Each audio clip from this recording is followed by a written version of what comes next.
여성 진행자, 낙관론자, 노다지 썰전. 오늘은 LG전자를 둘러싼 질문이죠. 가전 기업을 넘어서 과연 미래 성장 동력을 성공적으로 확보할 수 있을까? 이걸 놓고 한번 이야기 나눠보겠습니다.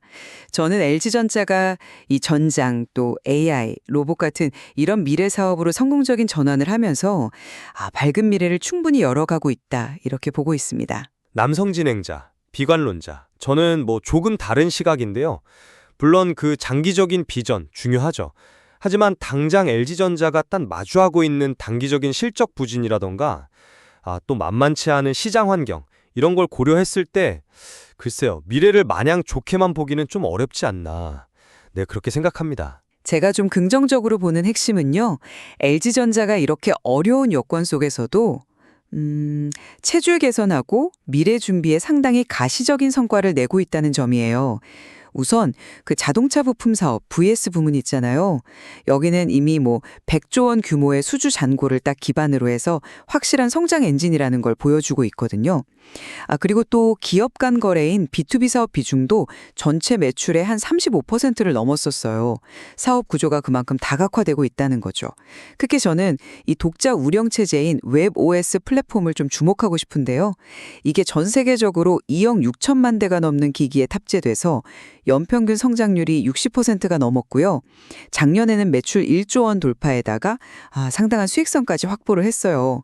그리고 최근에 인도법은 상장으로 확보한 자금, 이게 한 1조 8천억 원 정도 되는데 이 현금이 앞으로 AI, 데이터 센터 냉각 솔루션 개발, 특히 그 핵심 기술인 CDU 개발이라든지 로보틱스 분야 투자에 아주 중요한 동력이 될 겁니다.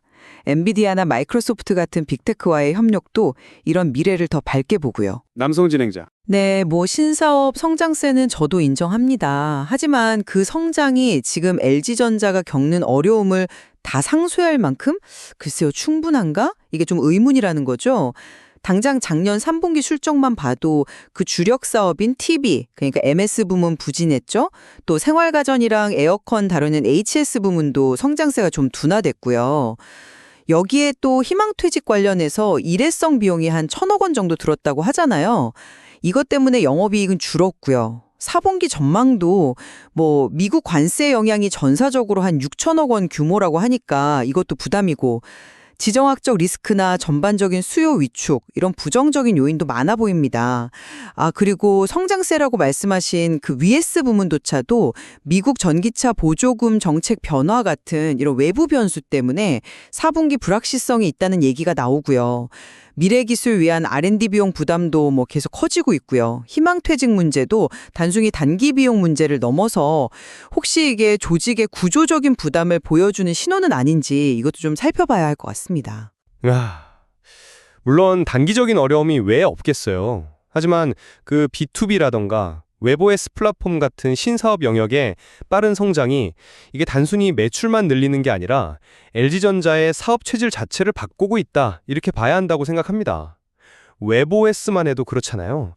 이제 LGTV뿐만 아니라 다른 회사 TV까지 탑재를 넓히면서 이게 단순 하드웨어 판매를 넘어선 플랫폼 생태계로 진화하고 있는 거거든요. 플랫폼 자체의 경쟁력으로 성장하는 단계, 여기에 들어섰다고 저는 봅니다.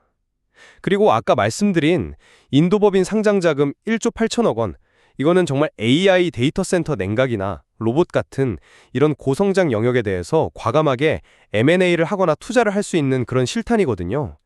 이건 분명히 성장을 가속화할 요인이라고 생각합니다. 네. 그 점은 저도 어느 정도 동의합니다만 조금 더 냉정하게 볼 필요는 있을 것 같아요.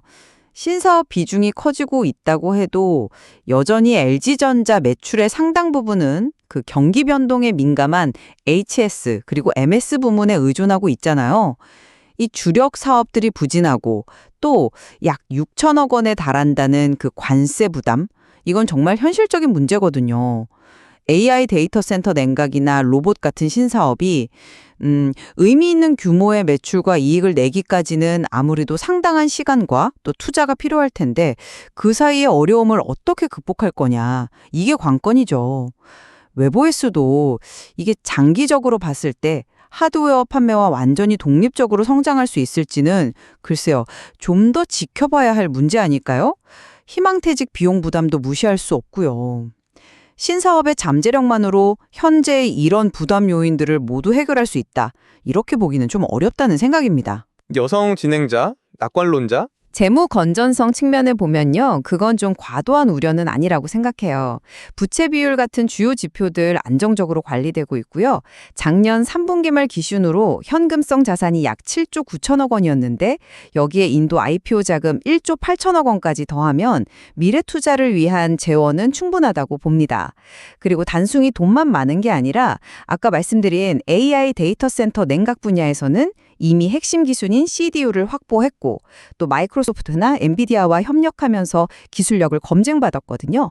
로보틱스 분야에서도 엔비디아와 협력해서 기술 경쟁력을 높여가고 있고요.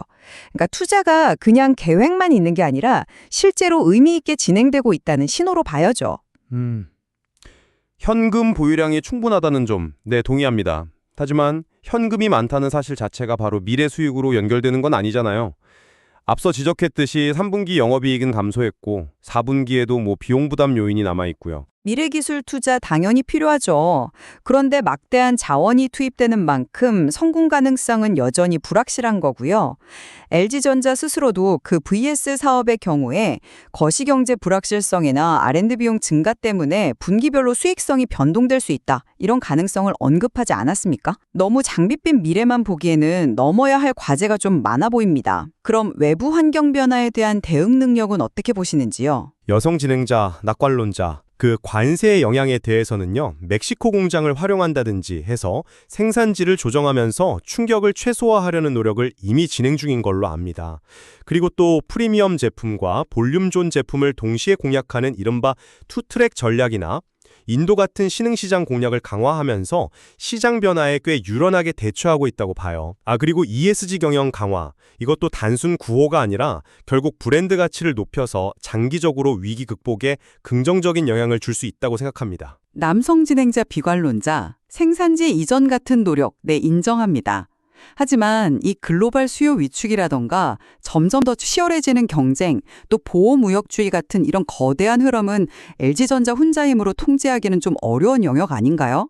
생산지로 옮긴다고 해서 관세 영향이 완전히 없어지는 것도 아닐 테고요. 회사 스스로도 여러 사업부에서 4분기 전망을 좀 보수적으로 제시했다는 점은 이런 외부 환경의 어려움을 반증하는 것 아닐까 싶습니다. 외부 환경 극복 능력을 그렇게 확신하기에는 아직 변수가 많다고 생각합니다. 네, 그럼 정리를 좀 해보자면요. 저는 LG전자가 단기적인 어려움 속에서도 전장, B2B, 웹 OS 플랫폼 같은 미래를 위한 성장 엔진들을 아주 착실히 구축해 나가고 있다, 이렇게 봅니다. 확보된 자금과 또 선도 기업들과의 기술 협력을 바탕으로 해서 다가올 AI 시대를 이끌어갈 잠재력 충분하다고 평가합니다. 남성 진행자, 저는 그 단기적인 실적 압박과 글로벌 경제의 불확실성, 또 관세나 구조조정 관련 비용 부담, 이런 것들을 결코 가볍게 볼 수는 없다고 생각합니다. 신사업의 성과가 구체화되기까지는 결국 시간이 필요하고요. 그 과정에서 발생하는 여러 위험 요인들을 얼마나 효과적으로 관리하느냐, 이것이 LG전자의 향후 한 5년을 결정할 중요한 변수가 될 것으로 보입니다. 여성 진행자, 낙관론자. 네, LG전자가 중대한 전환점에 서 있다는 점, 이 점은 분명해 보입니다. 남성 진행자, 비관론자. 그렇습니다. 미래 성과에 대한 전망은 이렇게 엇갈릴 수 있고요. 앞으로 LG전자가 어떤 길을 걸어갈지 주목해 볼 필요가 있겠습니다. 최종적인 판단은 시청자 여러분의 몫으로 남겨두겠습니다.